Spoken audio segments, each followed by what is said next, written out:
Station One listeners, and welcome to another episode. That's right, folks. We're back with another movie review. It's just like back to back to back. It was just like, it was crazy, and we got a great one for us.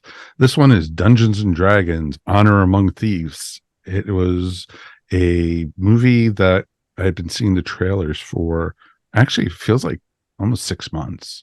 And each time I saw the trailer, it kept on feeling like this is getting better and better and better.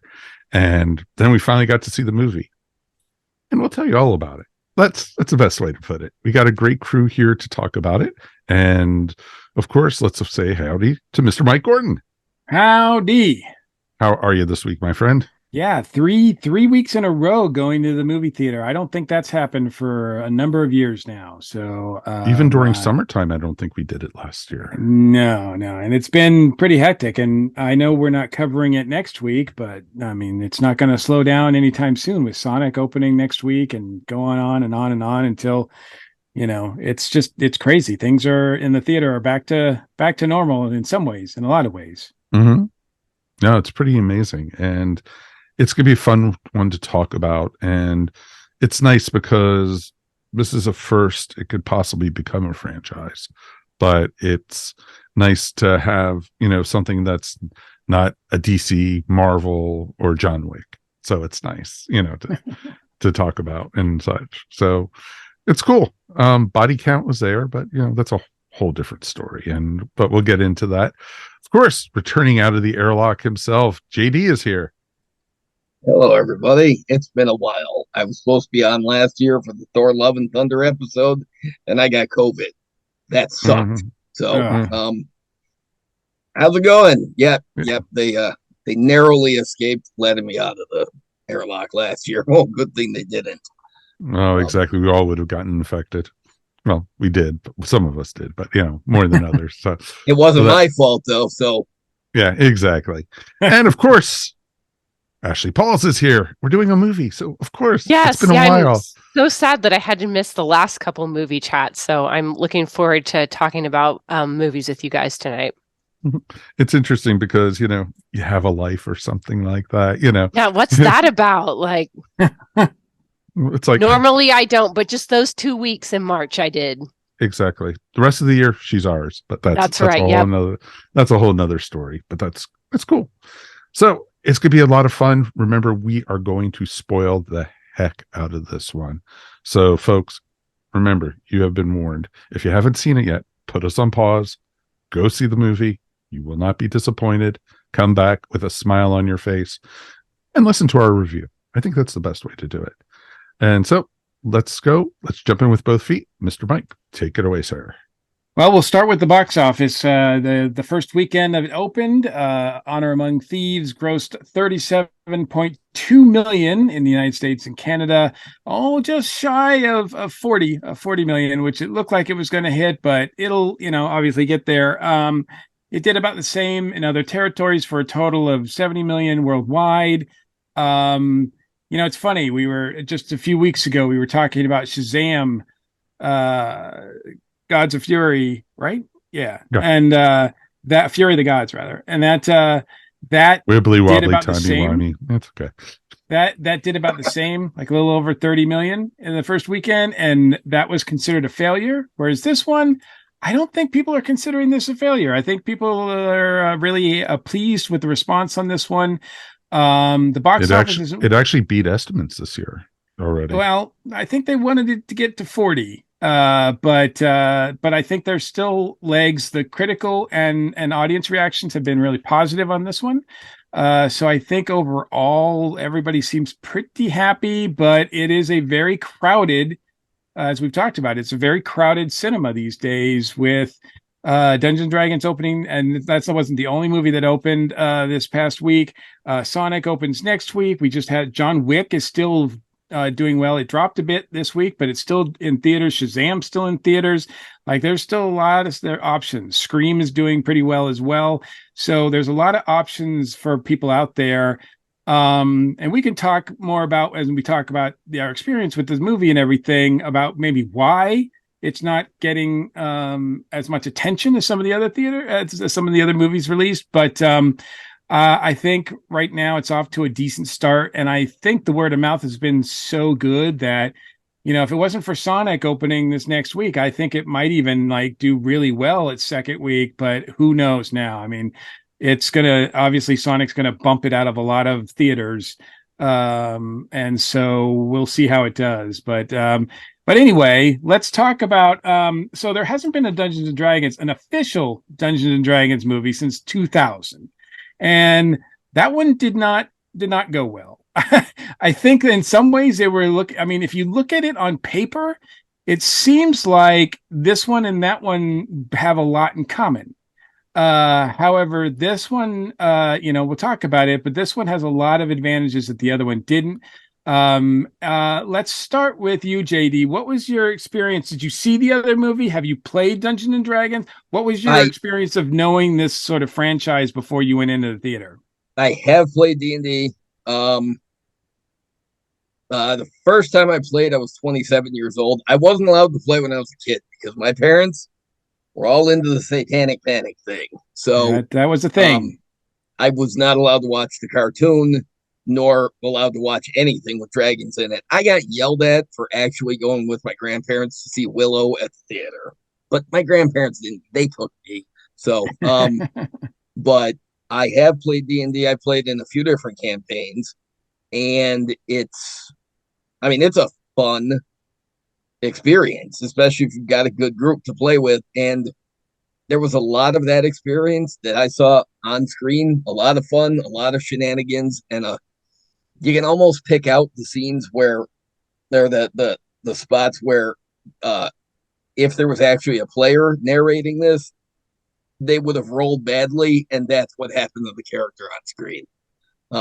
Fun stuff. I did not see the Jeremy Irons movie, but as I understand it, that apparently did not have a lot to do with Dungeons and Dragons, except for the name.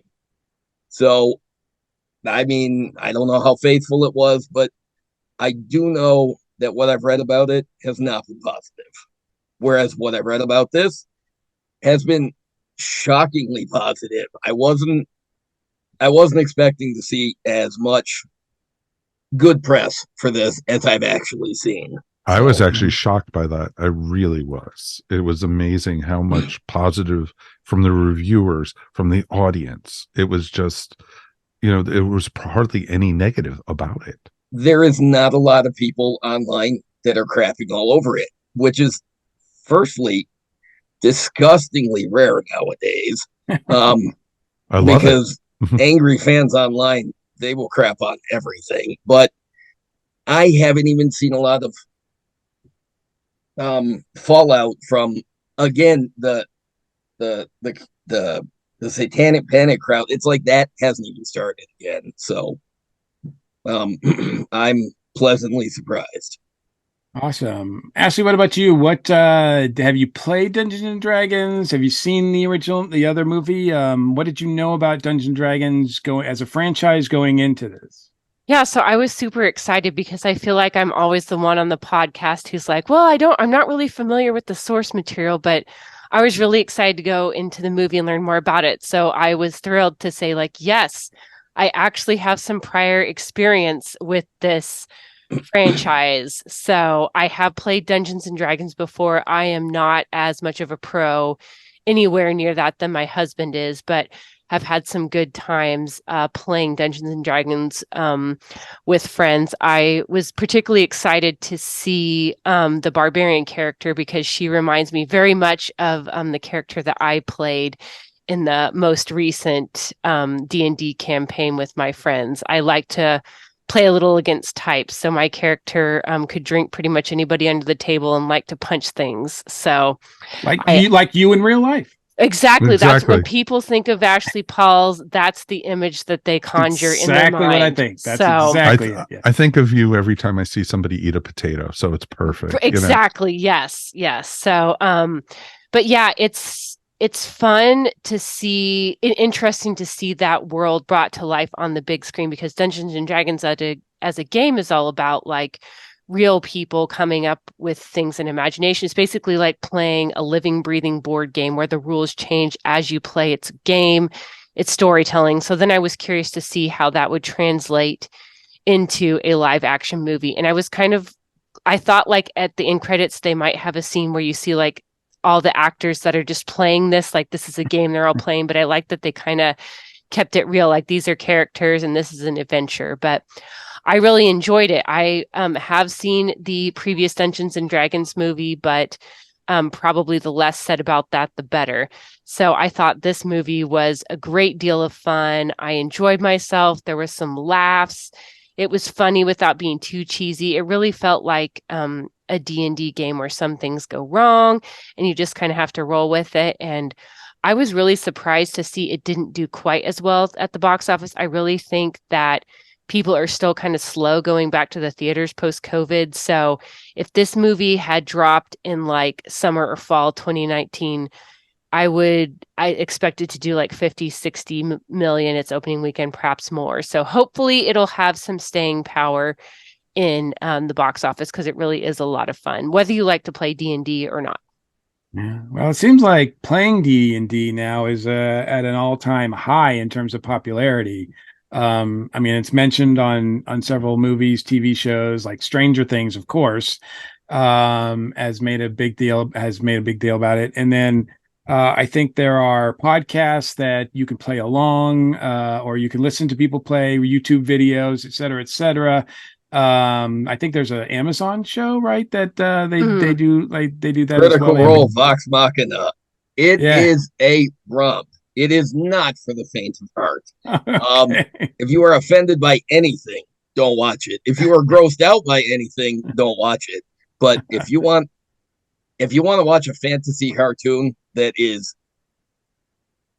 you know what, they pull no punches, it is phenomenal. My child and I watch it. They are 18. I took them to see this movie because they have played D&D with me, and they just, Vox Machina is a romp. And the podcast that it came from, Critical Role, I listen to that. I listen to stuff from the people behind D&D but Beyond, and it's interesting. And I have to wonder what the Critical Role people will think of this movie. I'm hoping to see some reviews from them. I'm sure you will. I'm sure you will. Yeah, Mike, what's your experience with D&D? Well, me, D&D goes back to high school, and we used to play some campaigns back then, and it was always interesting because when I was in school, we had a group of friends who used to play it, but then we discovered girls and started dating and such, and some of us started sports, some of us went to theater, and we just started growing apart. So I lost it with D&D, but I know friends of mine who played it throughout college. Then there was the movie, but there was also a cartoon series, and I used to watch the cartoon that was on, and it was fun, and it was more kiddish, and I was already in college by the time that came out. And so I have friends now who still play it and everything, and I've always been fascinated with it, but never had the time to do it. And Judy and I've talked about getting it with some friends of ours who do play regularly, and they've invited us a couple times, just setting up times to be able to do it. And we're looking forward to trying it and such. But so it's on our radar. But when they announced this movie, it was just like, okay, this looks cute. Like I said, the trailers looked awesome, and I liked the cast. Chris Pine seemed as charming as he always does, and even more so. And I liked that it wasn't super serious. I liked that it was making fun of itself in some ways, and even was, it was like you had said, it almost felt like there was like you had a dungeon master rolling the dice and everything for this. And that's what I loved about it. And it moved really well. There wasn't, the center part of the movie, the second act was kind of slow, but then with the third act picked right up, and I loved every second of it. So I really got a kick, even though I didn't watch the cartoon when I was a kid, I have watched it as an adult. And to see those animated characters in live action in this movie, I'm like, Oh my God. And they were instantly recognizable. If Oh, you know, I'm like, yes. that was, I feel like it was a nod that they didn't have to put in, but somebody very lovingly decided, oh yeah, we can't make this movie without nodding at Oh, there was that. some It was huge nods to it. that was And excellent. I loved seeing that. It was so well done. And it was just like, and it's like, oh, they did not survive. They did not survive. No. And they did not go pretty. Yeah, I Displacer Beast. Yeah, that's no joke. I have to admit I have never played Dungeons and Dragons. Not for lack of not wanting to. I remember when I was a kid, I got a game for my birthday or whatever, and like the introduction set or whatever, but I just didn't have anybody to play with. So I never got a chance to play it. And when I got older, I just went I did different things and just it got away from me. So but I'm familiar with it, obviously, and in the circles that I run in, it's hard, it's impossible to not have it rub off on you in some ways. I don't pretend to get any of the references, although I will say that my ears perked up whenever they mentioned Baldur's Gate. I was like, I know that. Like, I don't know why I know that, but I know that. You know, I understand that it's a team and each team member brings something different to the table, et cetera, et cetera. And, you know, by working together, they usually, you know, either have success or not success in terms of the missions and everything. So I understand that. Yeah, I did see the 2000 movie, and yeah, I do think it was cool because it had Tom Baker in it, and Riff Raff was in it as well. So it had some interesting guest stars, but the main plot or whatever. But I do remember that they tried it. It was an adventure movie that took itself a little too seriously, but because there was Damon Wayans in it, you know, they tried to add humor to it. So obviously that's what they go for here, but I think it's much more successful in this one. I didn't get like all the references or whatever. I just watched it as a movie. And as a movie, it works. It's fun. It's got that same kind of tone as, say, you know, like a Princess Bride or something like that, where it's like, you know, adventure with a little bit of humor, and moves it along. And yeah, Chris Pine is a great leading man. I don't know why he doesn't do it more often. He's not a guy, as far as right now, maybe this will change, but he's not a guy that really you see a lot of franchises build themselves around. He got a lot for this one though. I think he got like $12 million for this movie. So like, yeah, like a good tenth of the budget of this movie went to him. I think every other penny that was put into this movie you can see on the screen, and then some. They had Industrial Lights and Magic do these effects, and my God, they look great. I mean, this movie doesn't have any right to look as good as it does. I have to believe that it's because that the people who were doing it because they love Dungeons and Dragons as well. Oh, very much so. And it was neat because you could tell it was a nice mix between CGI and practical effects too, which was really well done. I was very happy to see them do that it wasn't just CG all stuff down your throat. Me too. Yeah. Let's go back to you, Ashley. What's something about the movie that resonated with you? Well, I mean, I've talked on the podcast before. You all know how I feel about Chris Pine. So anytime I get to see him on the big screen is okay by me. But yeah, I thought this was the perfect sort of role for him. Some humor, and then kind of bringing this whole band of misfits together.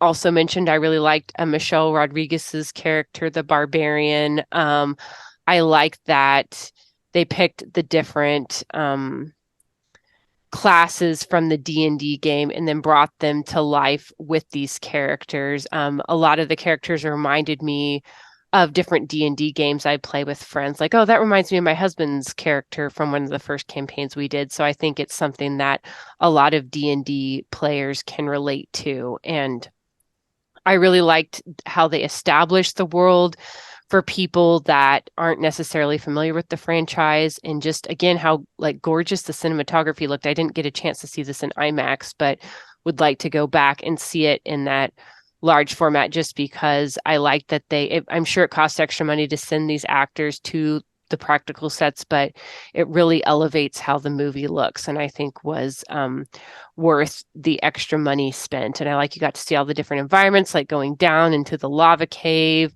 going to the castle, and then the prison in the snowy world. So yeah, it was a lot of fun, and it made me feel like, reminded me of playing a fun game of D&D with my friends.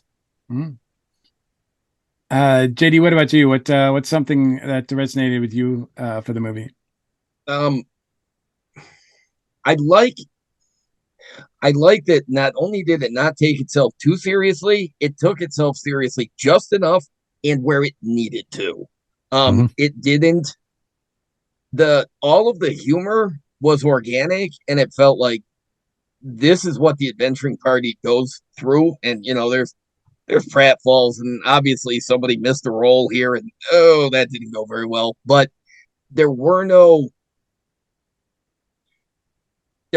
anything that felt grossly out of place that took me out of the movie, which is good, because nothing sucks more watching an adventure movie on TV or on the big screen, and all of a sudden there's a character or something that just feels out of place, and it's like, oh, I don't buy it anymore. Because honestly, I thought Hugh Grant might, because he's just crotchety enough, even in real life, that I'm like, just gonna feel like he's playing Hugh Grant. He didn't. He actually felt like he was just playing this slimy character. But I'm like, all right, he even pulled that off. Seeing Neverwinter, the sprawling city that it is on the big screen, was epic. I mean, they referenced Waterdeep, they referenced Baldur's Gate. There's a lot of familiar environments, like the Sword Coast. They mention all of these things, and they're all right from the game. But Neverwinter is one of those where it's been a part of D&D since early on, and they got it right. It didn't just look like a bad CGI matte painting. It felt like this is a city where people actually live, and these events actually happen. And I bought it. I absolutely bought it. And my child agreed. There was nothing that my kid got really annoyed by, because they have a slightly shorter tolerance level for things that are just really annoying than I do. And even they didn't have any complaints. So yeah, it was they did everything right with this movie. And even if it doesn't spawn a direct sequel with the returning cast, if it can create if it can lead to another D&D movie, and with different characters, different actors, but with the same spirit, I would love that. I could easily see this being a franchise if the same people can write it and direct it, because John Francis Daley was the co-writer, co-director. He's a big D&D veteran. He was on Freaks and Geeks, and I mean, I don't know the other guy that worked on it, but it seems pretty clear he's as much of a D&D geek as John Francis Daley, and I'm impressed. Yeah. I get what you were saying about Hugh Grant, because from the ads, and I don't know, I used to really, really like Hugh Grant, but at some point I turned a corner, or he turned a corner or something, and he would always take me out of whatever I was watching. Like I was like, oh, that's Hugh Grant doing something, rather than that's a character. And I was worried about that here. I like, man, he seems like a putting a square peg in a round hole from the trailers and everything. But I will say that going in, like watching an actual movie, I think he fits really well, and he does a great job. He's one of those guys that it sort of seems like at times he doesn't take anything seriously. So you wonder if that's going to be a problem, but I think it fit this character pretty well as well. So I agree with you on that one. Mike, what's something else about the movie that stuck out for you? Well, there's, like everyone's saying, the characterizations of the each one, and you had each one. You had a wizard, you had a barbarian, you had a, a changeling, you had, and it was, it was awesome because you had, Chris Pine was the bard, and you had, each one that it's a possible different character, and there's still so many characters we never saw, that are a part of the game, so they can go so many different directions with sequels and such. And I do think this is an opening volley into a whole new world. And it was interesting because Baldur's Gate was one of the first electronic D&D computer games that was out years ago. That's probably how you recognize the name. Could be. And because I remember when I used to work at the bookstore in high school, that was one of the, old, games where it was mostly text driven games and stuff like that. It was based off of D&D that they did. So it was pretty fascinating. I did like Chris Pine was awesome. And other than Chris Pine, Michelle Rodriguez, and Hugh Grant, those are the only actors that I knew in this film. And yeah, those were the ones I was familiar with as well. And so I was, as I told Judy, this was a true Saturday afternoon popcorn movie. It was enjoyable. It was, nothing that I rolled my eyes at. I'd never broke out my phone. I was like riveted with this from the opening scenes. And I liked the backstories with the characters. I liked how, Edgin was, a harper before he became a thief. And I liked how it went into that whole, his spiral, the death of his wife, the daughter. And, and I liked, that he had good intentions. And he was trying to be a dad and trying to make up for it. And I liked the story, and I liked the Red Witches were awesome as the big bads. They were pretty darn amazing, and I thought it was awesome. I loved the battle in the lava caverns with the fat dragon. That was hysterical. As soon as that dragon came out, my kid and I looked at each other. I'm like, a fat red dragon. That really turns on its head the idea of the dragon as a threat. And it was still a threat, but very much so. It was funny in just the right way. I'm like, that could have been really obnoxious, but it wasn't, and it was funny. And I think there was a lot of laughter at that, and I just hope they were laughing with the movie and not at the movie. Yeah, I think so, because it's something that nobody even thought about. I mean, we've never seen a fat dragon before. Never. I mean, we've been seeing a lot of dragons lately, in various things, but never like a fat one. So you would never see that in Game of Thrones. I'm telling you. No. No, but it was interesting too. I loved the one scene where they were being chased by the fat dragon, and the fat dragon was on the bridge and knocked the bridge, and Chris Pine's character was starting to slide towards the mouth, and he was rescued. The other Harper jumped over him with the sword, and that was just so well shot. That was just like, I almost did a fist pump at that point. That was how much I enjoyed that scene. It was good. It was like really good. And then the other, go ahead. No. All I was going to say is, and then the other scene where I just lost it, I loved it, was when they got rid of all the treasure from the boat, and it was coming out of the balloon, out of his mouth, out of Hugh Grant's mouth, basically on the balloon, dropping onto the people and everything. I just thought that was classic to see. I like that scene because they paid it off. When they first talked to the paladin, he said, "I will do this, but only if you distribute the wealth to the people of Neverwinter." And Chris Pine's character says, "Well, of course I will."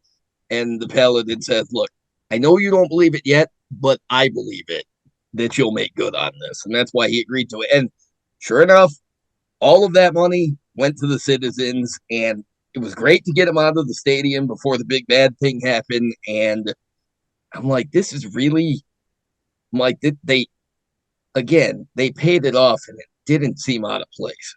What I was amused by was the scene where they're looking for the person's dead relative and they keep taking Oh, out the the bodies bodies. and Yeah. reviving them just long enough to ask the questions. And one of the D&D campaigns that I was watching online one time had the party doing that, had the party talking to a corpse with the 5 questions and everything. And I'm just like, they really stuck to some of the intricacies of the spells in the game. It wasn't just let's do magic spells. They obviously took some of the game mechanics into the consideration when they were doing it, and they didn't have to. But I feel like because they did, it'll have more appeal to veteran D&D players who might otherwise call shenanigans on it if it just seemed like a generic sword and sorcery movie. So, well, it was interesting because in that scene, Judy was like, "That's out of Monty Python," asking, "What's your favorite color? What's your favorite?" There's certain definitely calls to Python, especially the credits. Just feel like they were something by Terry Gilliam or something. Oh, when he started melting, when he was he was the hologram or whatever, the illusion, and he just started melting into the blob. That was just awesome. But Mike, to piggyback off, you said like the cinematography, the shots, the visualization of some of the scenes, sequences, I think was what really I did not expect. I wasn't familiar with these filmmakers, so I didn't know. I pretty much thought it was going to be, pretty not pedestrian, but I didn't expect a lot. But these guys really stepped up. And when you're using CG and when you're mixing it with practical and doing all this stuff, that is not easy to do. And I think the thing that I was most impressed with is there's a sequence where Doric, the druid, gets caught. Like she's spying on them. She's a fly and she gets caught. And there's this chase scene and she's changing into various creatures to try to get away. There's no cuts in that. That is like one sequence that just goes on and on and on following her. We see that in like live action, of course. It's tricky to do, but they do it, Granted, they have the technology now where they don't actually have to shoot it all like that, but it looks smooth and seamless. And that's what this looked like too. And it really puts you in her shoes. And it really, I think, does a really good job at letting you know, like, what, like the danger. Like, even though it's funny, like, even though there's a lot of funny things that happen in this movie, the stakes are real. Like, the stakes feel like they have weight to them.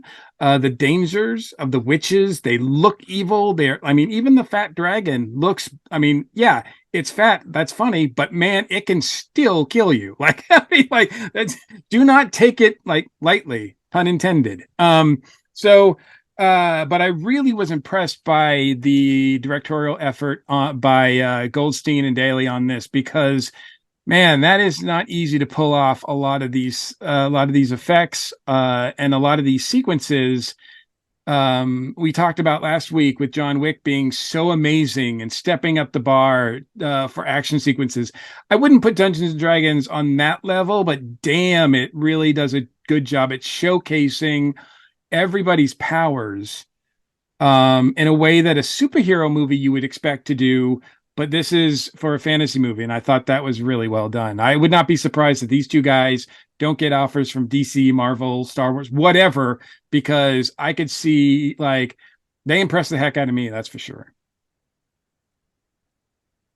Ashley, what's something else about the movie that you appreciated?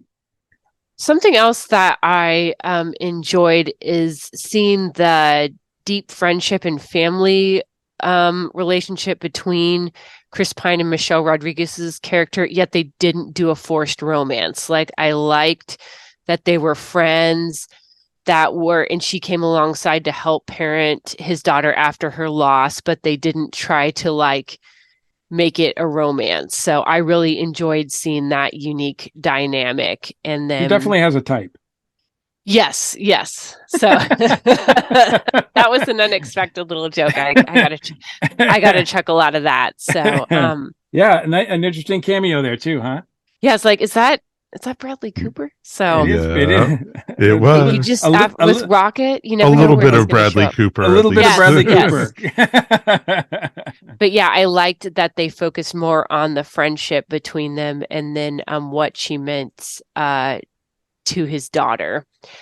And yeah, I like that they let the characters, each one kind of got their time of being screw ups. They weren't all like top of their game, like Captain America, like I'm here to save the world. They've all done some dumb stuff, like the wizard. Will he be able to pull off his spell? Will he not? Definitely have played some D&D campaigns. Not going to name any names with wizards that when it comes time to roll, like more often than not, like the spell doesn't go very well. So, but then even he got his hero moment in the end. So really, really appreciated that, seeing that extra attention of detail to the characters. Absolutely. Yeah, they were all I think they did a really good job at, even though there was a big cast of characters to choose from, they juggled them all really well. They all had moments that we all learned their backstory. We get to know them very well. Yeah. And their relationships as well. Especially as you mentioned, between Chris Pine's character and Michelle Rodriguez. I did like that as well, that it's not, it's not a love story.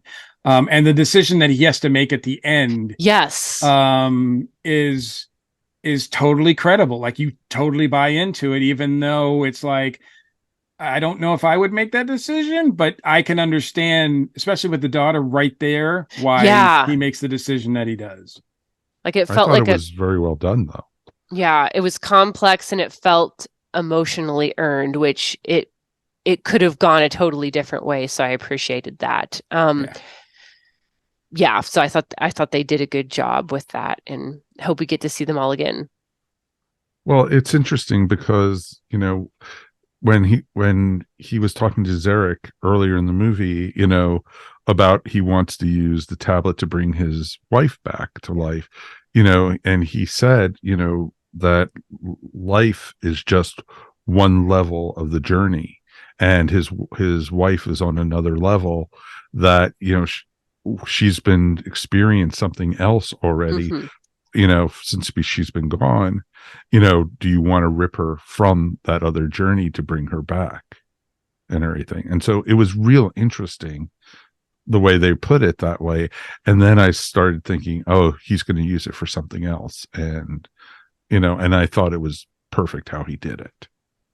Yeah, and it's pretty consistent. I mean, even the joke with the recurring joke with the dead people and asking them questions and everything, it's like they want to go back to being dead, because they don't come alive and go like, woohoo, I'm alive again. They're like, no, put me back to being dead, because that's where I belong. Like, I like the fact that they reinforced that idea there too. The one guy they stranded, though, because they only asked him 4 questions. He's like, could somebody ask me one that was question? That was pretty mean. Totally I will admit, like, I was like, come on, Edgin, like, come on, that's mean. That's just mean. Just like interrupt him and ask your last question as you're walking away. You don't have to stay for the answer. Just ask the question. Exactly. The poor man have peace. Something else, JD, that resonated with you in the movie?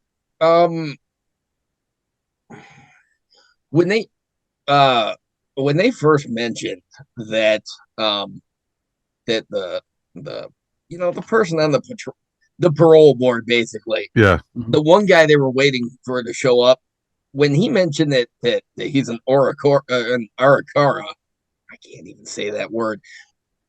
It's basically, they're big anthropomorphized, like they're birds, but they're bird people. And I thought that was the first time I thought, oh boy, how are they going to pull this off? Because it could have come off looking really bad or really cartoony, and it did not. Actually, I'm like, yep, that's a big crow guy, and I bought it. And it didn't feel like parody. It was just, no, that's pretty much how, if we ever see like a walking, talking bird person in a Marvel movie, they have to do it as well as that. So, I like the way that bookend the movie too, where where Chris Pine's character is doing it in the beginning, and Hugh Grant's doing is in front of the parole board at the end. I like the fact that was bookended like that. I thought that was really effective. Mike, something else about the movie from you? There was good or bad? Was there anything bad about the movie? Like I said, I felt like the second act was a little slow, but I thought it was good. There wasn't anything bad in this one. It was enjoyable through and through. I liked all the characters. There wasn't one of the characters that I was going, why do they have this? Is he here just for the humor? I was starting to feel that at the very beginning about the wizard, but he proved himself multiple times over and over again. There wasn't one character, and each character had their shining moment. There wasn't, oh, this is the Chris Pine movie, and you're just going to be focusing on him. But I didn't feel like that was just everything, and I really liked it. I liked, that he, it was like the mission where he was going to go get the tablet and he left his daughter behind. And I liked that, he explained it, that's when things went to crap with him. And, and I liked that. I thought that was awesome. And I liked, that when he found out it was a setup, that it was, he was it was supposed to be him and the wizard who got caught in the time stoppage, but it was really well done. And then I loved when they tried pulling that one at the end, but they were ready for it. And I loved how they included the daughter, how they had a plan already set, and that they used the invisibility that she had, the amulet, and was able to use that to help stop her. And I thought that, and then I loved, oh God, the bear, the owl bear. Oh, the owl bear was awesome. The owl bear was great job with that. I'd never heard of an owl bear. I've never seen an owl bear, but that was like one of the coolest things I've ever seen in my entire life. Mm-hmm. I loved that, and I loved how they introduced her. That she was the horse, and it's like, oh, that's not her. And then the horse just threw the guy off and turned into the owl bear. It was just like, oh, that was just awesome. And then they brought the owl bear back at the end, and it was just like, and that red witch got what she deserved. She totally did. So there were shades of the, Hulk Loki scene from Avengers there, but it was well earned, I think. I think this movie outshone that scene with Hulk, this smacking him around like a ragdoll. Because at the end of that, I turned to my kid and I said, "Puny God." Now I'm going to watch Avengers and just say, no, I think he should have smacked the floor with Loki's face just a few more times. All right. Well, we've kind of mentioned, the possible future of this. Now, I saw in an interview that one of the directors, Daly, said that it was never his intention when we came on board to make this film a franchise. And I appreciate him saying that, although I just call shenanigans on that, because you can't tell me that Paramount, Hasbro is going to hope that this is not going to be a franchise. Everything's a franchise these days. So maybe they were trying to be focused on one movie at a time. I get that. That's great. But Hasbro and Paramount want more. And I think this is going to be successful enough, despite the maybe lackluster blockbuster numbers that it's doing. I think once it goes to streaming, this thing is going to be on. People are going to be playing this over and over again. It's going to find new life on Paramount Plus or Netflix or wherever it ends up being. What do you want to see if there's more D&D? Ashley, we'll start with you. Do you want to see the same crew? Do you want to see the world open up a bit? Do you want to see these same people involved? Yeah, well, I'm torn because I like these characters a lot. I would like to see them go on a completely different adventure, especially since I was a little sad the Paladin character didn't end up going on the final mission with them, just because I thought he had a great vibe.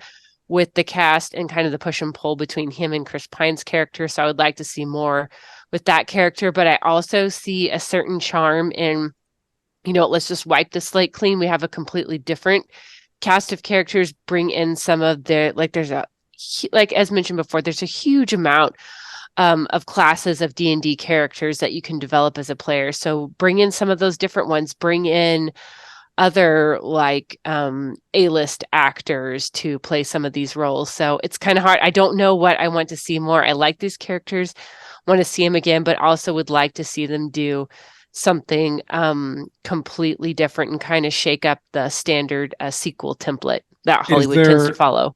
Is there something from the games, either a character, a race, a power, a being, a creature, whatever, that you would like to see in live action?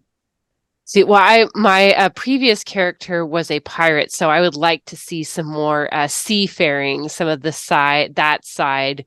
Ooh, more boat. We got good boat in this, but yes, like a sequence that's on the high seas, that would be funny. Yes, that would be really cool. And I would like to see some more of the different races, like maybe a halfling character that's a main character, or one of the name is slipping me, but the dragon type Dragonborn, thank you. Yes, that is a main character. I would like to see some more of that, show off the diversity of the Dungeons and Dragons universe. It'd be cool to see some different types of creatures and races within that world represented within the main cast. JD, I'm going to put that same question to you. What do you want to see in a sequel? Because we know there's going to be another one. I mean, I'd be shocked if there wasn't. If there's not another one, I will be crashingly disappointed. But yeah. I think even if they don't get the same cast back, but they can get find a character to bridge the two, maybe, or have one of these characters, even if they don't get the whole cast back, have one of these characters come back, whoever wants to do it, and have them join a different party or a couple of the people, and they get new members of the party. That happens all the time when you play. New players sit down at the table, so they get incorporated, and somebody has to leave the game. So the party changes, but they keep going. Because they had to pay Chris Pine a lot to get him in here, so maybe he wouldn't come back. But I'm pretty sure Michelle Rodriguez would come back. She's been Letty Toretto in 5 of the Fast and the Furious movies. I mean, she was dead for 2 of them, but she came back later. She's feeling much better now. And she was in the 2 of the Resident Evil movies. I'm sure she'd come back to play Holga. She was clearly having a romp of a time doing it.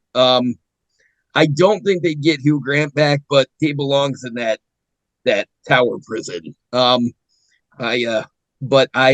One thing I do want to see is more dwarves. There was one, but I need to see more dwarves. But to be fair, I've leveled that complaint at the original Lord of the Rings trilogy because we had Gimli and a few background dwarves. Then The Hobbit came along and dwarves everywhere. I was happy about that. So I want to see a dwarf main character, maybe 4. I'm just but I want to see more, and I want to see him mix it up, and there is literally no limit to what they could do.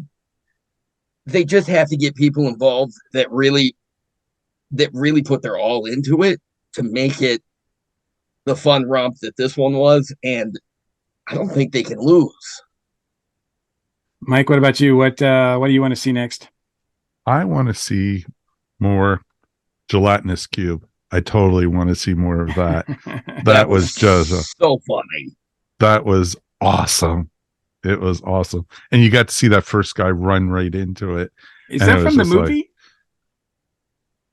That pop figure? Is that from the movie? Dungeons and Dragons, my friend. I didn't know if it was from the game or if it was from the movie. I think it's from the game. Gotcha. But they do have They do have, of course, Dungeons and Dragons from the movie. Hasbro Funko Pop. Hasbro has a line of 6-inch figures from this movie, and they do have a gelatinous cube that's in scale with the 6-inch figures, and it's made of like soft plastic, so it's kind of, it's not gooey, but it gets the effect, and it's got stuff floating inside of it, and that was really cool. What I love about this actually has the Funko I'm holding up for our YouTube listeners actually has a hand coming out of it, and the hand's still normal, but the rest is all skeleton. All right, that was, and it worked fast too, because the one he goes into the gelatinous cube, and then the party runs around a couple of corners, and they run into the gelatinous cube again, and that dude is already a skeleton. I'm like, damn, that happened fast. That poor guy. Yeah. I forgot to mention the one specific D&D thing that I want to see in the sequel is a beholder. Get a beholder in there. Doesn't have to be Xanathar. Just get a beholder. But I thought, you know what? I bet they're saving that for another movie. Oh, I'm sure. I am totally sure. It's interesting though, because like you said, Mike, they can fit a ton of characters into this movie. And when you play D&D and you have a new campaign, you have new characters join in all the time, and you have other people leave. They don't get killed off. They just go on other journeys because, they can't play for a while or something like that. Could be the same thing. And the final scene in the final movie, you actually show that, they show like a model on a table, and they actually have the people with the dice and everything. And they're all like, playing it and everything. I think that would be just brilliant.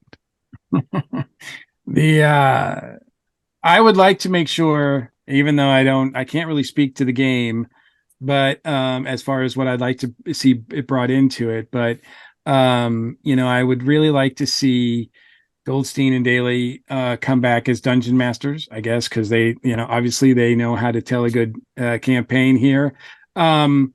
However, another movie that this really reminded me of in tone and in fun was the first Pirates of the Caribbean movie. And I do recall that the writers of that first movie had no idea that there was going to be a sequel, because at that time the studios weren't doing franchises, and it was almost unheard of to make a movie out of a amusement park ride. So they thought this was going to be a one and done. They were lucky to get to do this, and that was it. They didn't have any ideas on what to do for the next 2, 3, 4, whatever. Obviously, the movie was a success. They were asked if they would do another one, and they, of course, said yes, but they had nothing. And look, if you're going to shoot your shot and you don't have anything else, then move aside and let someone who does take over, because I do not want to see Dungeons and Dragons go the same way that the Pirates of the Caribbean movies have gone, because unfortunately those went downhill pretty quickly, in my opinion. I like all of them, but that does not mean they're good movies. It's that they're fun and enjoyable. Exactly. So I mean, if they, like I said, if that's what scared me about the director saying that we didn't have any thoughts to do a franchise. It's like, look, if this was your shot and you did it, move on, do something for Marvel, do something for DC, whatever, I'd love to see you guys work some more. But if this is your passion, you got another idea, then let's bring it. Because whether it is with the same characters or not, I'm on board. So, well, very cool. I think that goes for all of us, right? We're all on board next time. Oh yeah, thumbs up. Awesome. So hopefully we'll see more adventures with Dungeons and Dragons. The other adventure movie that this had a lot of spirit of was the very first Mummy movie with Brendan Fraser. I can see that. I can see that. Yes. The same way that had a ton of characters, but they all got spotlights. They all had their moments. They balanced it all out. Mm-hmm. I don't think I've seen an adventure movie that's been able to pull that off quite as well until this. So they've all been, a lot of them ever been replaced by superhero movies, and so it's nice to see the adventure movie with this and with Indiana Jones coming back, or we were seeing a renaissance of I think adventure movies. So I'm really excited about that idea. So well, very cool. Well, thanks guys for reviewing this movie with us. We're going to be right back after we take a look at the con report. We're gonna have a con report. We have a con report next. It's pretty amazing. We'll see you guys in a minute. Okay, YouTube folks, this is our bonus little part, and we're actually going you have to look on our feed for the con report part. Nope, we're going to edit it into this. Oh, so, for the video people? Yeah. So the video people also have Robert. They get bonus and they get bonus and Robert. Mike's showing off his skills, everybody. Exactly. I've gotten a lot better at the video editing. So it's pretty cool. So it's interesting though. I did enjoy this movie. I did like a lot of it. And like you guys said, I felt very much, I even told Judy, this was a lot like the first Mummy movie, the one with Brendan Fraser and everything. And it felt all the characters moved around each other very smoothly. It wasn't anyone was forced in and everything like that. It was interesting though, because could we see a renaissance of more board game type movies, coming out because of this? I know for a while Hasbro had a bunch of them in the pipeline. It was going to be a Candyland movie. Yeah, I heard that. There was going to be, I think there was going to be, no kidding, a Hungry Hippos movie. I don't know what they would have done with that, but it was supposedly on the docket. And a lot of these things had to have the fell Rock by the in it, of wayside course. when COVID hit. Yeah. But I feel like, actually, you know what? They could do Hungry Hippos if they get Dwayne Johnson in there. Just put that guy in. They'll make it work. It worked for Jumanji. I don't care how hungry those hippos are. Yeah, it's like punching hippos left and right. No offense to Dwayne, but I hope he stays away from the Dungeons and Dragons universe. I don't want him anywhere near Dungeons and Dragons. No, he can do the other Hasbro games. No. They were doing Monopoly the money. As long as we're watching this extra, I know, Mike, the reason you said you had to get rid of the show's original opening was a cease and desist. Yes. But I still miss hearing, "Hey, you ruined my record, man. I just bought it," at the beginning of every episode. I know you can't use it, but that school. Oh, dude, I probably could go back and do that. But with the show, I play different things, for a while. Recently I was doing Hump Day, what day is it? Hey, what day is it? Mike, so I was doing that. I get it. It's just it's just one of those things that kind of like how you watch Star Wars, but you kind of miss the 20th century fanfare at the beginning, even though they can't use it. It's a little bit like that. Yes. Oh no, and I appreciate that, and I miss they can now.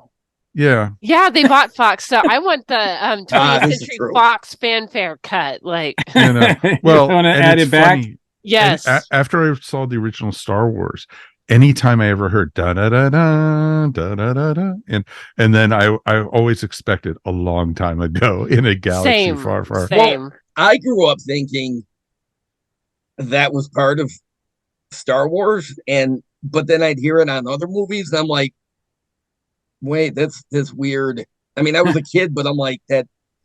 I thought that was just because, like, even the special edition soundtracks back in 1997, they had the 20th century fanfare at the beginning of the. I'm like, that's how ingrained it was, but now it's just a silent Lucasfilm logo because it had the 20th century thing, and then it went Lucasfilm, and then into it. But it was interesting. But there's some iconic things, No, the only thing I can't do is the Weird Al stuff, at the beginning. All right. Yeah, that makes sense. I can't do Dare to Be Stupid like we did, because it was stupid of me, to, think we didn't know better. It was daring. Yeah, it was fun. It was fun to do. We also used to have Rita Moreno going, "Hey, you guys," at the beginning, and we used to do all that stuff. I think the opening was 5 minutes at one point, of the podcast. So yeah, and we used to have William close the show. That's it for another episode. When he was like 10 years old, I was gonna say it's been a while since he did that too. Oh yeah, and now William's going to be 24 in October. What? Oh God! Wow! Yeah. Oh my goodness! What? Yeah. Oh my God. I'm done. We've been I'm done. we've done this done. show for quite a long time. So. I know, but geez, that's really wow. I don't. Mhm. Wow. Mhm. Yeah. I know they say time flies when you're having fun, but wow, time really did fly. I think we all just got like 5 gray hairs when you said that. I Yeah. know, even Ashley. Yeah. So I'm thinking back, like I remember when he was a kid still when I started podcasting. It's like, oh my gosh. Yeah, I know. It's interesting, and it's like Judy and I were talking about it yesterday. It's like, God, when I was 24, I was getting ready to move out to Seattle for the first time. And it was just like, so I had already graduated from college and everything. And it was just like, all right, the things I experienced by that age. And When I was 24, I was getting out of the Army, yeah, having a daughter, about to set on the adventure of single fatherhood. And I just remember at 22, 23, even before that, such a dumb, naive kid that I'm like, we all were. Honestly, I remember I remember the circumstances, the sequence of events, but I do not remember what it even feels like to be 24. It was way too long ago. I can't even imagine myself being 24, but that's because most people tell me I'm more like 65 now, and I can't disagree with that. I always joke that I'm basically old bitter Luke on Octu. So, Wow. Own it. Just own it. Just Live with it, dude. Yeah. Live with it. But yeah, you'll probably hear, hey, the Cheech and Chong stuff that pops up every once in a while. Awesome. So it'll be around. Don't worry. So, it's interesting. We got to be a little more careful also because now that we're up on YouTube, also. Hey, did you guys watch? Speaking of Cheech and Chong, Tommy Chong, did you guys watch that '90s show? Not yet. It is funny. It is referential where it needs to be, but I don't. Red and Kitty are just as great as they always were, but the rest when of the old characters come back, I'm like, they don't look any older, but they're still kind of acting like they used to. I'm like, that's kind of annoying. Just a little bit. Not a lot of character growth with the kids, even though they're growing up. Although, really, I would expect nothing else from Kelso. If he wasn't acting like Kelso, there would be something wrong. But it's a decent show. It's not great, but if you haven't watched it, it's entertaining. It's not grown worthy. I'll put it that way. Thankfully, because a lot of reboots are. Gotcha. No, that's one that's on my list to see. I'm just so busy watching so many other good things right now. It's hard to keep up with everything.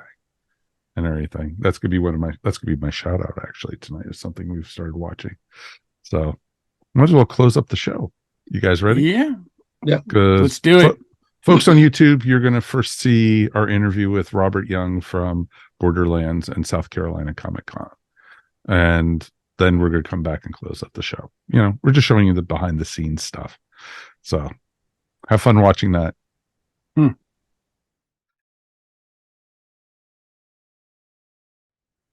And now it's time for the con report. And we are joined for us tonight, our friend Robert Young.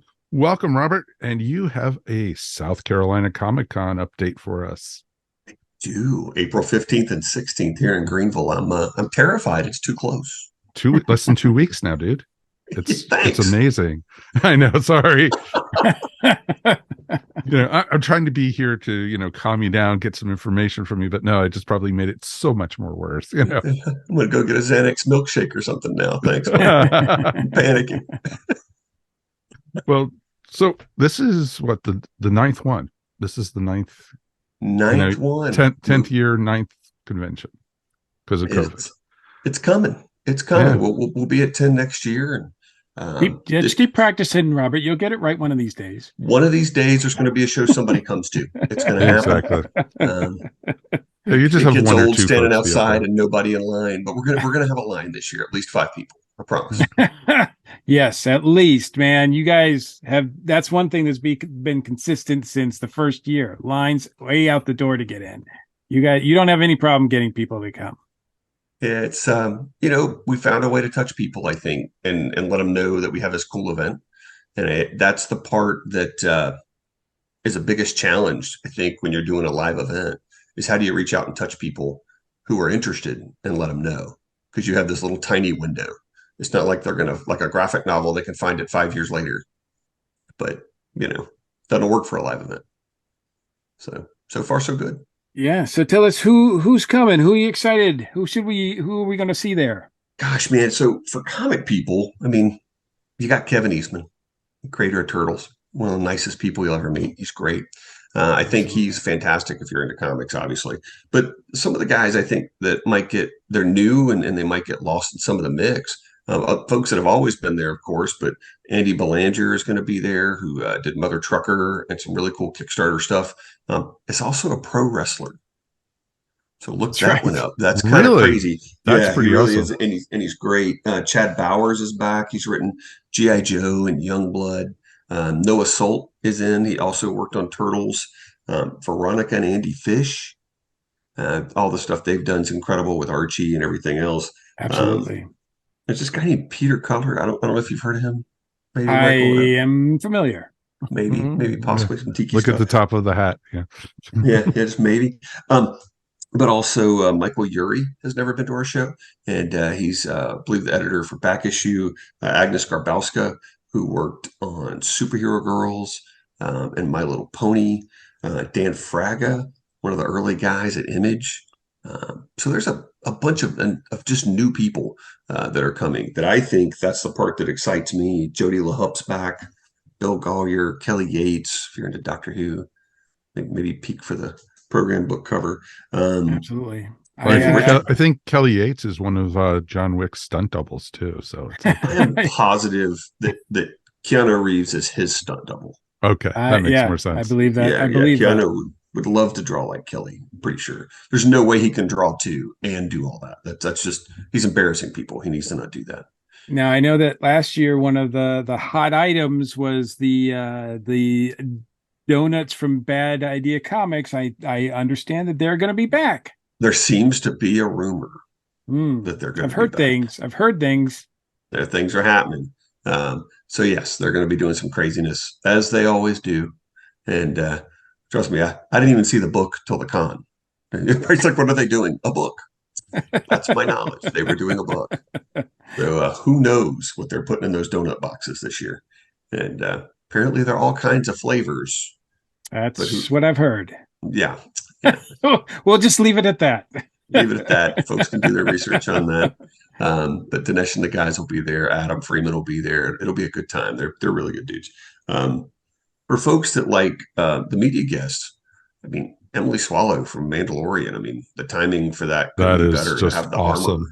armor. Yeah. She's great. That show's great. That's a great get. I love that show. I like Boba Fett too. I don't know. Some people didn't. I thought it was fun. That is the way, so it's okay. And no spoilers for anybody who's seen the show, but man, that armor really goes into action in that last week's episode. So I mean, it's going to be fun to ask her about that. I'm excited too, because you're like, how much was you? How much that was yeah, you? Exactly. Right? You never really know. Adasa from Encanto. I think we have few surprises. There's some more Power Rangers possibly showing up that we haven't announced yet. Nice. Johnny Young Bosch, Billy West from Futurama, folks like wrestling, other things. Among other things. Johnny Young Bosch, I don't think we can list his. You realize Johnny Young Bosch was in Akira? Really?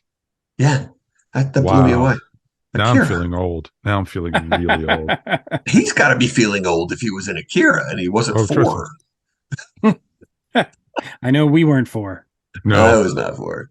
No, we were drinking and watching Akira. It's probably what was happening with us. We were maybe even legally. Who knows? So, maybe. Maybe no comment. Ixnay on the inknay. No. The wrestling is something, believe it or not, I like. I love wrestling. Me too. So we have Hangman Adam Page, world champ. Has had a series of crazy matches with John Moxley of late. Jamie Hayter, women's world champ, Excellent. current world champ, will be there, along with Teddy Long. And look, every year we book somebody. I'm not going to say like completely just for me. Oh yeah. Jim Steranko one year was, I wanted to have him at the con so bad. I was like, I don't care, whatever it takes. For me, being an MMA fan, Don the Predator Fry Oh, I saw you got him. That was was one of the awesome. toughest human beings to walk the face of the earth. Um, Ask him about his fight with Ken Shamrock if anybody gets to meet him. He won that fight after Ken Shamrock broke both his ankles. Hmm. And he won the fight. That's tough. That is tough. Mhm. Oh And yeah. Dan Severn, WWE wrestler, NWA champion, UFC champion, still gives wrestling clinics, still works his tail off. Dan is one of the hardest working guys you'll ever meet. So yeah, a ton of people. Kind of people. That is awesome. You That also is got awesome. some activities, right? Contests and whatnot. Well, the costume contest is back. We keep getting asked for it, and we're a little nervous about it. It's going to be, I'm terrified of how big it could be. You remember last time it was hard. I think we had 400 chairs, and people were like, "Well, I don't have a place to sit." I'm like, "There's 400 chairs. I don't know what to do." People turn out in costume and masks at your con. So yeah, a lot of great right? costumes too. Well, I think we're so close to Atlanta, right? I mean, Atlanta is the cosplay capital of the world, I think, with Dragon Con and everything. And so I think a lot of folks, it just kind of spreads. We're only a couple hours away, so it spreads to us. But our costume guests are actually pretty cool. We have Chris and Miracle Burns running the costume contest. And Chris worked on Wakanda Forever. Mhm. Miracle, I think, was directing the costumes for Doom Patrol, among other things. Right, yeah. And then Yaya Han will also be at the show and giving away a special award at the costume contest. She may be, I think she's got 1.5 million followers or something on Facebook. It's crazy. So I think that folks that are into cosplay are going to really have a good time with it. Absolutely.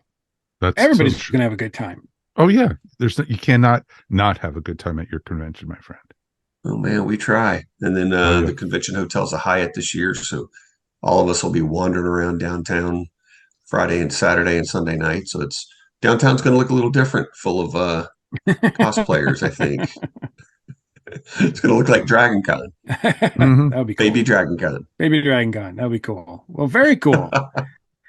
And people can get tickets online, certainly. Is that run out at any time or get them at the gate or what do you It runs through Friday. Okay. They cut it off and they'll have that posted online, sccomiccon.com. Folks can get tickets there. If they're local here in Greenville, they can get tickets there. And then we do a will call on the week of the con. So folks, if they don't want to wait in line or wait in line at will call at the con to pick up their wristbands to get in, we give them their wristbands the week of the show at the shop. And it takes some of the pressure off those lines Saturday and Sunday. I think it's a good way to relieve some stress there and get people in a little faster and have a better experience. Absolutely. And it's a good chance to get into the new store too. So yeah, I was going to say, and speaking of this new store, you have to, plug that away because that's a beaut. From what I understand, Mike's been. Other friends of mine have been. I can't wait to see it myself. It's going to change. Yeah. You're going to come see it. Got to. Yes.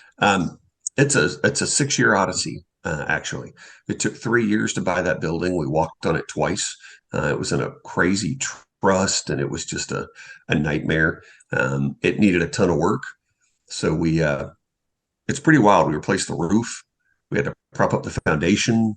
We had to rewire the entire building, replace all the ductwork, replace all the heat and cooling, and it's 16,000 square feet. Rebuild every interior wall. It's pretty wild. But what I think we've ended up with is a brand new building. Second and Charles. Yeah, it's brand new, and it's like a Barnes and Noble for nerds. This thing's 16,000 square feet. I have to vacuum it with robots. It is huge. And it's scary because when we came to visit, parking was packed. It was totally packed. We had to park over at your Hamley next door neighbor. Oh yeah, honey baked ham. Yeah. So I'll tell you something funny. They're really sweet people.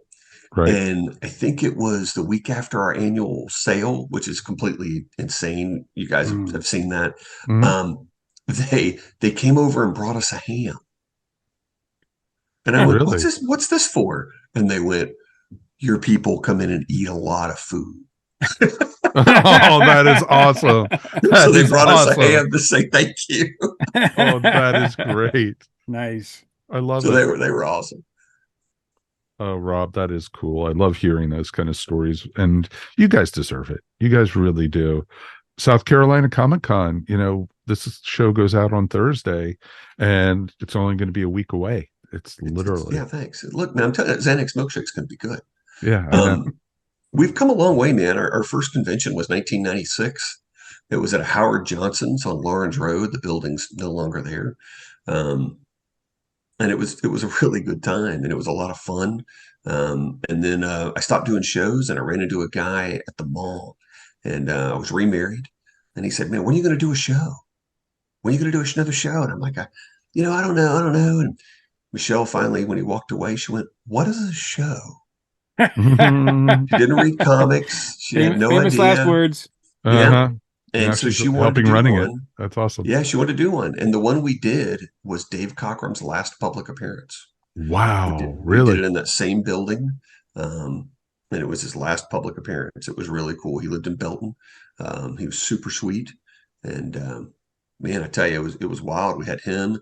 We had Francesco Francavilla when he was doing Black Coat, I think Black it was coat. called. Yep. So yeah, and I think it was 8 comics or something like that.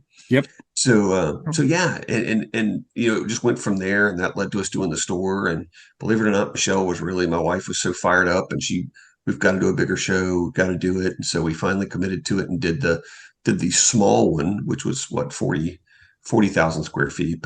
And then I just said we're just going to go all in, and the next one we tripled the next one. Went from the 2-day 40,000 to 2 days 120, and we're not going to a 3-day show anytime soon. I'll tell you that. I don't want Sure. I don't want all that. So Friday's not going to be the new Saturday. No, Man, I tell you, there's no way. It's tough. So for folks that don't know, the really big challenge of that, at least as I see it, is how do you get enough volunteers to handle Thursday for load in? And then Friday. It's a lot easier to get a few people on Friday, take a half day Friday, come help or whatever. Then you got Saturday and Sunday. That Friday's the tough one. That's the tough logistic monster to try to pull. Absolutely. Yeah. Totally makes sense. Well, you do great work. You, Michelle, all your staff, everybody's volunteering. It's a great time to come up there.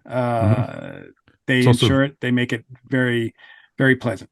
It's also very family friendly, which is awesome. That's great. A big one for us. We don't allow them. They don't sell any alcohol in the building while we're there, even though we have nothing against drinking. It's just to make that family friendly atmosphere. We want people to have a good time and be safe going home with that many people. And it works out fantastic. Matter of fact, where I'm sitting, although it doesn't look like it behind me here, look at my arms are disappearing. There they go. This is actually where she does all the work for the con. I'm actually at my wife's desk because I don't have one. You guys are working out of an asylum. We can see that. We can see that. Can you see that? Well, I want to say I probably put her in the asylum before the con, but the con probably helped. It doesn't hurt. Yeah, it's pretty fun though. Awesome. But you guys have supported us the entire time, man. I remember you guys coming to Free Comic Book Day at the shop and us recording a show, sitting in front of the comic rack. Yeah, I remember that. It is great to visit. And you put on a good show. And Greenville's a great town to go to. So I implore anybody out there, if you haven't already made plans to do so, come join us on April 15th and 16th, right? April 15th and 16th. All we right. Look forward to seeing you. And I tell you, Greenville is such a great weekend town. Folks go downtown, they can see the Falls Park Bridge. We've got museums and we've got more restaurants than you won't be able to eat at all the good restaurants in downtown Greenville. Tons and tons of great places there. Absolutely. And it is awesome. And it's not a far drive from anywhere pretty much. It isn't. If you're in Charlotte, if you're in Atlanta, if you're in Knoxville, Asheville, even Chattanooga and further, a little bit further away, plenty of, 2.5, 3 hour drive at the most. And it is Easy. Like if definitely you draw a where, circle from Gatlinburg around, it's like yeah, 3 hours. yep, Yep. It's exactly. not bad. Come So join us. please, please, please, and stop. We're each going to have tables, so please stop by and say howdy. So Absolutely. And definitely bring check that out. all your comics you want to sell and take them to the Borderlands booth. I'm not Exactly, biased at all.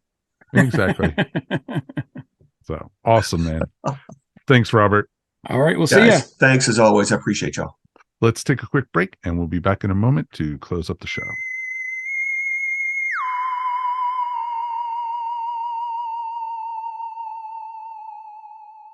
And that's going to wrap up another episode of the Earth Station One podcast. I want to thank everybody for being here tonight. JD, thank you, sir, for being here. You were awesome. I'm always happy to be on the show, but thank you. This was a lot of fun. I mean, I'll go back into the airlock shortly after this ends. Don't worry. I know where my station is, but exactly. It's nice to get out every once in a while, and it's really just it feels like old times and before the world stopped making sense. And this show is always a good escape to what I feel like how things used to be. So thanks for always being consistent with putting on a great show. Well, thank you, sir. I do appreciate it. And thank you for the consistency and of being part of the show. And also, of course, congratulations on your podcast that you've been doing.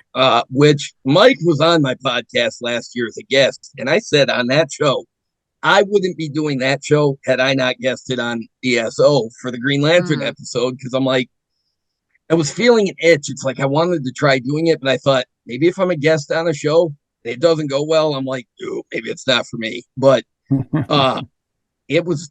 So I have Mike directly to thank, who answered my email all those years ago. And you're like, sure, you can be on the show. And I'm like, oh, what do I even say? And then he's like, well, we're going to talk about Green Lantern. I'm like, oh, thank God you have a topic picked out. So, because I'm always do. Even on our show, we always joke that we're not good at show prep. So, but show prep. What's that?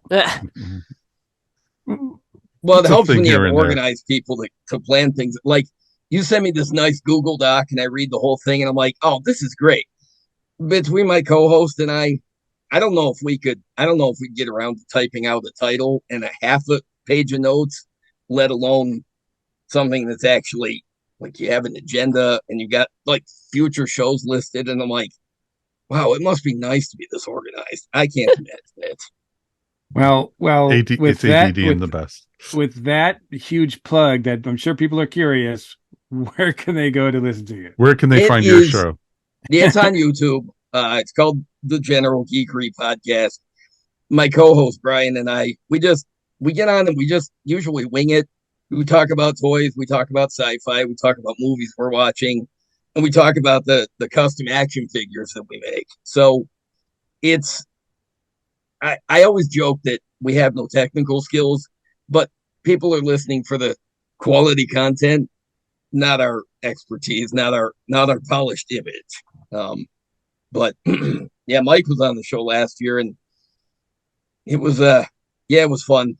It was a great time, and I appreciate being on the show. It was a blast talking with you guys, and I appreciate it. Ashley, thank you as always for being here. Oh, thank you. It is always a pleasure. And it was great to have you back. Anything you want to shout out about? Yeah, you can find my blogs over on the ESO podcast website. Recently wrote about Shazam and looking forward to writing more of my thoughts about the D&D movie as well. Awesome. I can't wait to read about it. That is awesome. And Mr. Mike, we've made it through another one, sir. We did. And as always, it's my pleasure. Anything you want to shout out about, sir?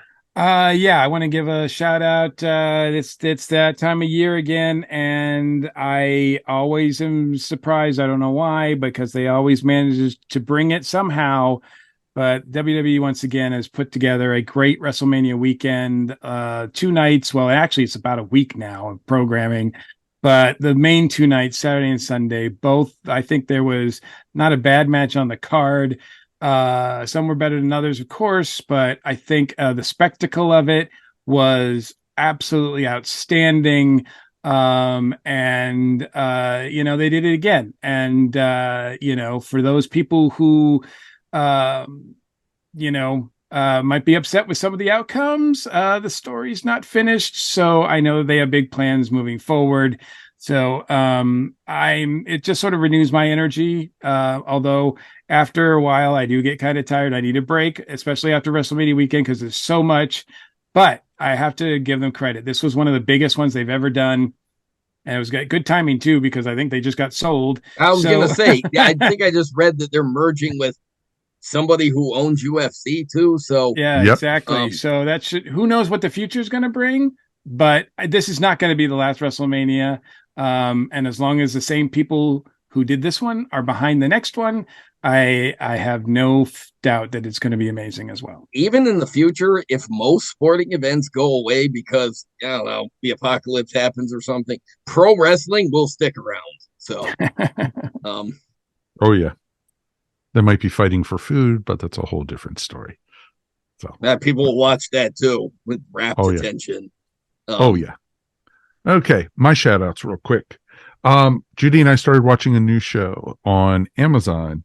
It is called Daisy Jones and the Six. It is an amazing, amazing show. It's shot in faux, basically biography type, where the people are being interviewed, but they have the flashbacks and, the showing the story of how everything happened in the show. And it's very loosely based on the story of Fleetwood Mac, very loosely, but it's a great show. The music is amazing. The acting is amazing. And it's based off of a book that came out a couple of years ago. So definitely check it out.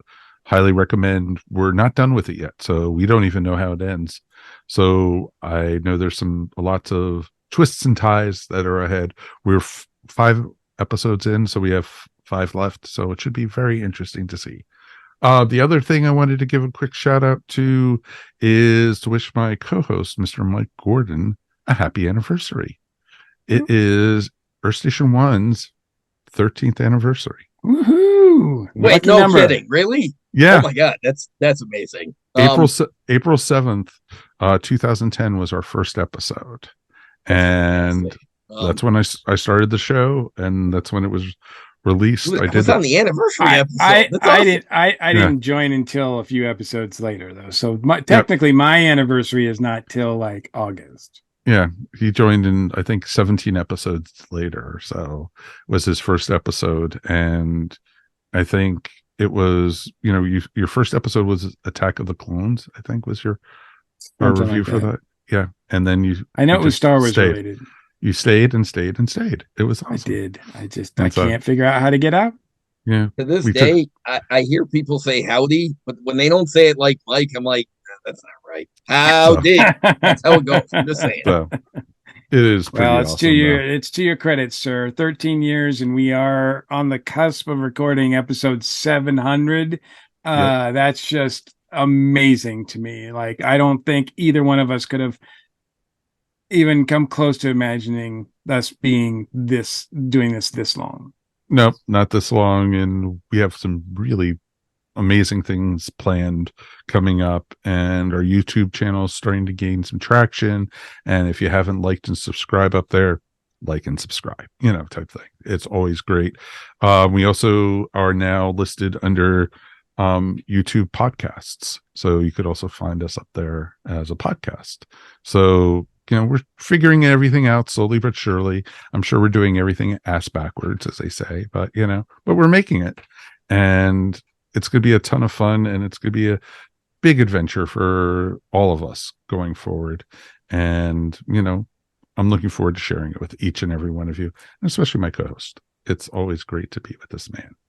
And as always, thanks for listening to the Earth Station 1 podcast. Always remember, we couldn't do this without you. If you want to support us, please check out our Tee-Public store and get some cool ESO Network swag.